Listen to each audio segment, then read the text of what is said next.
अस्सलाम वालेकुम स्टूडेंट्स, हमारा नेक्स्ट टॉपिक है magnetic field due to current carrying solenoid. तो सोलिनॉइड एक कॉइल की शक्ल में लिपटी वायर होती है, जैसे ये वाली शक्ल में दिखाई गई है। कॉइल कह लें या स्प्रिंग कह लें, टाइटली वाउंड वायर और कॉइल इज़ कॉल्ड सोलिनॉइड। और ये आमतौर पर एक पाइप के ऊपर लिपटी होती है, उस पाइप को कोर कहा जाता है। तो जब इसमें से करंट फ़्लो करता है तो करंट के मैग्नेटिक इफ़ेक्ट की वजह से मैग्नेटिक फील्ड प्रोड्यूस हो जाता है। तो सोलिनॉइड में से करंट गुज़र रहा है, इसके मैग्नेटिक फील्ड का फार्मूला हमने डिराइव करना है। तो यूँ करके अगर हम इसके मैग्नेटिक फील्ड की डायरेक्शन मालूम करें तो करंट यूँ करके इसमें से फ़्लो कर रहा है। उंगलियां करंट की डायरेक्शन में घुमाएंगे। ये दाएं हाथ का जो अंगूठा है ये मैग्नेटिक फील्ड लाइंस की डायरेक्शन को शो करेगा। Curl the finger of right hand in the direction of current, thumb will point out the direction of magnetic field lines.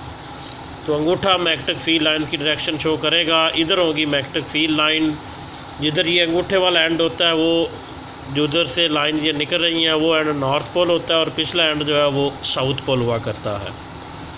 तो इस तरह सोलिनॉइड का मैग्नेटिक फील्ड प्रोड्यूस हो रहा है। ये भी याद रखिएगा कि सोलिनॉइड की जो मेजॉरिटी मैग्नेटिक फील्ड लाइंस हैं ये उसके अंदर ही होती हैं और बाहर बहुत कम लाइंस होती हैं, यानी बाहर सोलिनॉइड का मैग्नेटिक फील्ड जो है ये अप्रॉक्सीमेटली ज़ीरो होता है। सोलिनॉइड का सारा मैग्नेटिक फील्ड उसके अंदर होता है, बाहर मैग्नेटिक फील्ड अप्रॉक्सीमेटली ज़ीरो होता है, ये भी याद रखिएगा। तो सोलिनॉइड के अंदर यहाँ पर जो मैग्नेटिक फील्ड प्रोड्यूस हो रहा है इसके करंट की वजह से उसका फार्मूला हमने बनाना है। तो सोलिनॉइड को हम यूँ भी बना सकते हैं, ये जो टर्म्स हैं ये डॉट और क्रॉस की शक्ल में भी बनाई जा सकती हैं, जैसा ये दिखाई गई हैं। डॉट का मतलब पीछे बताया था करंट ऊपर आ रहा है और क्रॉस का मतलब नीचे जा रहा है। फिर ये देखें डॉट से ऊपर आ रहा है, क्रॉस से नीचे जा रहा है। डॉट का मतलब करंट ऊपर आ रहा है, क्रॉस का मतलब नीचे जा रहा है। फिर डॉट से ऊपर आ रहा है, क्रॉस से नीचे जा रहा है, यानी करंट यूँ करके सर्कुलेट कर रहा है। तो वो एक कॉइल या सोलिनॉइड ही बन जाएगा। तो इसी सोलिनॉइड को यूँ भी हम शो कर सकते हैं। और यूँ बताया राइट हैंड रूल से इधर इसकी मैग्नेटिक फील्ड लाइन बनती हैं। तो यहाँ पर हमने इसके अंदर मैग्नेटिक फील्ड मालूम करना है। मैग्नेटिक फील्ड मालूम करने के लिए एम्पेयर्स लॉ यूज़ करेंगे और एम्पेयर्स लॉ यूज़ करने के लिए एक क्लोज्ड पाथ का होना ज़रूरी है, ये पीछे बताया था। और वो क्लोज पाथ जो है वो एम्पेरियन पाथ कहलाया करता है। तो ये क्लोज पाथ हम रेक्टेंगल की शक्ल में यहाँ पर ड्रा करेंगे। ये फर्जी क्लोज पाथ बनाएंगे ABCDA। तो इस पर अब इस पाथ पर हम एम्पेयर लॉ यूज़ करेंगे। ये पीछे हमने पढ़ा था, sigma R from 1 to n B.dl R is equal to होता है mu nought into current enclose है, यानी वो करंट जो एम्पेरियन पाथ के अंदर है, ये याद रखिएगा। करंट इनक्लोज्ड इन एम्पेरियन पाथ, इसके अंदर वाला करंट हमने लिखना है। स्टूडेंट ये एम्पेयर लॉ की लेफ़्ट हैंड साइड पहले हम मालूम करेंगे, लेफ़्ट हैंड साइड निकालेंगे। B.delta L R from 1 to n इस सेगमेंट के लिए ये 4 लेंथ हैं।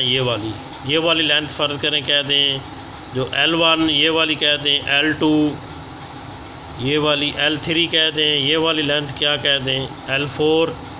तो इस तरह ये 4 लेंथ यहाँ पर दी गई है। तो इन चारों के लिए ये सिग्मा B.delta L हम कैलकुलेट करेंगे इस पाथ के लिए। तो ये यूँ बनेगा सिग्मा R फ्रॉम 1 to कितना आएगा 4, क्योंकि 4 टर्ने हैं। और ये आ जाएगा B.delta L। तो ये आएगा B.delta L। पहले सेगमेंट के लिए हम लगाएंगे प्लस B.delta L। 4 सेगमेंट थे AB, BC, CD और DA।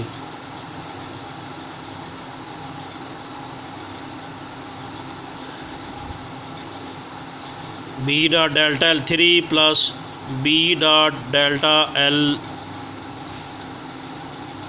4। तो इसको जब सॉल्व करेंगे सिग्मा आर फ्रॉम 1 to 4 आ जाएगा। बी डॉट डेल्टा एल 1 इसको हम लिखेंगे बी डॉट L1, क्योंकि पहले सेगमेंट की लेंथ L1 थी ये वाली, दूसरे की L2, तीसरे की L3, चौथे की क्या थी L4 थी।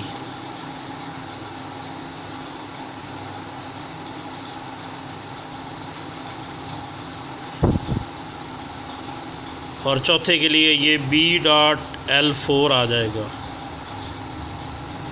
तो इसको जब हम हल करेंगे तो ये b की मैग्नीट्यूड L1 की मैग्नीट्यूड आएगा cos थीटा। तो ये देखिएगा b की डायरेक्शन भी इधर है मैग्नेटिक फील्ड लाइंस की, और L1 की डायरेक्शन भी इधर है। They are parallel having angle 0 between them. तो इनके दरमियान में एंगल जो है वो क्या आएगा, 0 का आएगा। आगे b डॉट L2, ये BL2 cos थीटा, L2 और B के दरमियान एंगल 90 का है। ये देख सकते हैं आप, ये परपेंडिकुलर हैं। ये देखें L2B और L4B दोनों इस मैग्नेटिक फील्ड लाइंस के क्या हैं, परपेंडिकुलर हैं। ये एंगल भी 90 का है, ये एंगल भी 90 का है। आगे आएगा B डॉट L3। तो स्टूडेंट ये अभी बताया था कि सोलिनॉइड के बाहर मैग्नेटिक फील्ड 0 होता है, तो बाहर B की वैल्यू 0 होगी, यानी L3 के लिए B की वैल्यू ही क्या होगी, 0 होगी। बताया था सारी फील्ड लाइन अंदर होती हैं, बाहर फील्ड इतना वीक है कि अप्रॉक्सीमेटली 0 है, तो L3 के लिए B की वैल्यू अप्रॉक्सीमेटली 0 निकलेगी। यहाँ 0 लिखेंगे डॉट L3, वो 0 ही हो जाएगा। और ये आएगा B की मैग्नीट्यूड L4 की मैग्नीट्यूड cos थीटा भी बताया था, L4 और B का एंगल भी 90 का है। तो स्टूडेंट ये उसी तरह बनेगा। फिर हमारे पास जो sigma R from 1 to 4 B dot delta L, ये cos 0 1 होगा, ये BL1 रहेगा। cos 90 0, ये भी 0, ये भी 0, बाकी सारे फैक्टर जो हैं वो क्या हो जाएंगे, 0। तो यूँ करके हम लेफ़्ट हैंड साइड मालूम कर लेंगे जो इस अम्पेयर लॉ की। अब आएंगे राइट साइड की जानब। राइट साइड ये है mu not multiplied by current enclosed in this Amperian path. तो स्टूडेंट फ़र्ज़ करें एक टर्न का करंट आई हो, आपकी बुक में एक टर्न का करंट आई लिखा हुआ है, यहाँ टोटल करंट आई नहीं है, यानी जो टर्नें हैं इस तरह, इसमें एक चक्कर का करंट आई है। तो इस अम्पेरियन पाथ के अंदर कितने टर्नें हैं, 1 2 3 और 4 इस फर्जी एग्ज़ाम्पल में। तो एक टर्न का करंट आई है, तो 4 टर्नों का करंट कितना होगा, 4i। 3 हो तो 3i, n टर्नें हो तो इनका करंट क्या होगा, ni। तो ये करंट इस अम्पेरियन पाथ के अंदर जो होगा वो ni होगा, क्योंकि एक टर्न का करंट आई है, n टर्नों का करंट ni होगा। ni हम कैलकुलेट करेंगे। ni कैलकुलेट करने से पहले हम एक टर्म डिफ़ाइन करेंगे, नंबर ऑफ़ टर्न्स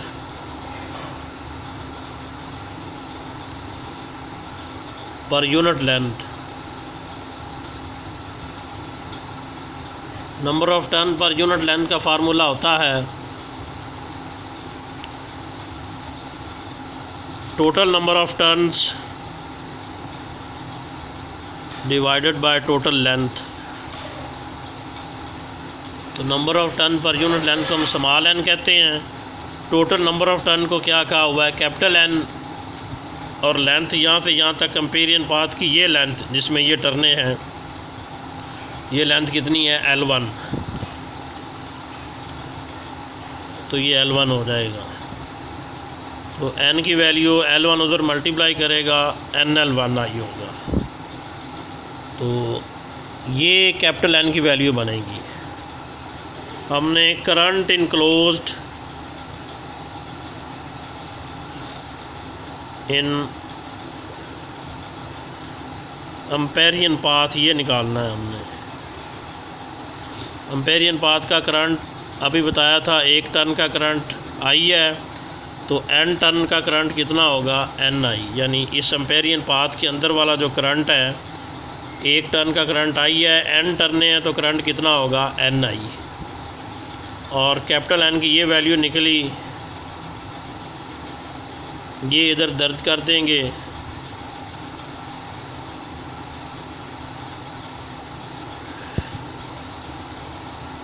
तो ये करंट इनक्लोज बनेगा NL1I। ये एम्पेयर लॉ की राइट हैंड साइड में पुट करेंगे। यहाँ पर करंट इनक्लोज की वैल्यू, यहाँ पर ये देखिएगा करंट इनक्लोज की वैल्यू हमने कितनी निकाली, NL1I। NI थी वैसे तो, उसकी वैल्यू पुट किए तो NL1I आ गया। तो आगे हम जो यूज़ करेंगे एम्पेयर लॉ और उसमें ये वैल्यूज़ पुट करेंगे। तो स्टूडेंट्स, हमने एम्पेयर लॉ की लेफ़्ट और राइट साइड दोनों मालूम कर ली, दोनों की वैल्यूज़ निकाल ली। अब एम्पेयर लॉ की इक्वेशन लिखेंगे और उसमें लेफ़्ट हैंड साइड और राइट हैंड साइड की वैल्यूज़ पुट करके मैग्नेटिक फील्ड फॉर सोलेनॉइड की इक्वेशन बनाएंगे।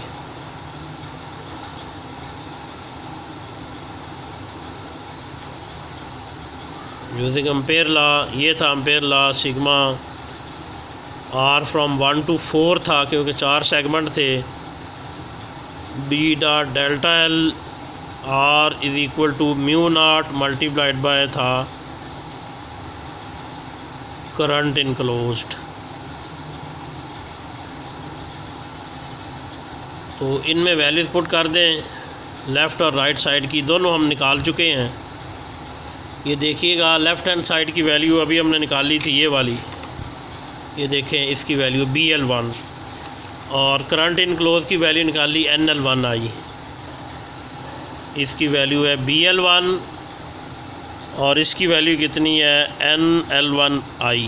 तो L1 से कट गया, ये म्यू नॉट भी वैसे आ जाएगा, L1 से कट गया। B की वैल्यू निकलेगी हमारे पास mu naught NI। This is the relation for magnetic field due to current carrying solenoid. और उसकी डायरेक्शन के लिए, इस मैग्नेटिक फील्ड की डायरेक्शन के लिए राइट हैंड रूल लगेगा, जो अभी हमने पढ़ा भी था। याद रखिए, सोलेनॉइड के मैग्नेटिक फील्ड की डायरेक्शन अभी हमने पढ़ी थी, राइट हैंड रूल से निकल सकती है कि उंगलियां करंट की डायरेक्शन में घुमाएं। करंट यूं करके सर्कुलेट कर रहा है सोलेनॉइड की टर्न्स में, तो उंगलियां यूं करके करंट की डायरेक्शन में घुमाएं। दाएं हाथ का जो अंगूठा है वो मैग्नेटिक फील्ड लाइन की डायरेक्शन को शो करेगा। Curl the finger of right hand in the direction of current, thumb will point the direction of magnetic field lines. तो अंगूठा चूँकि इधर जा रहा है, मैग्नेटिक फील्ड लाइन यूँ होंगी, और ये जो एक्सिस है सोलेनॉइड का, मैग्नेटिक फील्ड लाइन उस एक्सिस के पैरेलल होंगी या उस एक्सिस की डायरेक्शन में होंगी। यानी ये जो सेंट्रल एक्सिस है, मैग्नेटिक फील्ड लाइन उसी की डायरेक्शन में है, उसके पैरेलल है।